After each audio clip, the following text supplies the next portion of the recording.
வேண்டிய அந்த முருக கல்லா இருந்துட்டானே. அப்பா,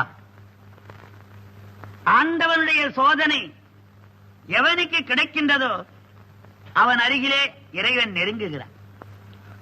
சோதனை செய்த மாணவன் தான் மேல் வகுப்புக்கு போகின்றான். தட்டி ராவி எடுத்த தங்கம் அணிகலமாகின்றது. அடித்து தோய்த்த வேட்டி வெண்மையாகின்றது. வளைத்த மூங்கில் பல்லக்கிலே இருக்கிறது. உலகத்திலே சோதனை சாதனையை தரும். நீ உண்மையான பக்தன், அதனாலே ஆண்டவன் உன்னை சோதனை செய்து உன் அருகிலே நெருங்குகின்றான். சோதனை நடக்கின்ற பொழுது தைரியமாக இருக்க வேண்டும். உலகத்திலே எவன் ஒருவன் முருகப்பெருமானை உள்ளன்போடு வழிபடுகின்றானோ அவனுக்கு கேட்டது கிடைக்கும், நினைத்தது தருவான். சந்தேகம் இல்லை, இது சத்தியம்.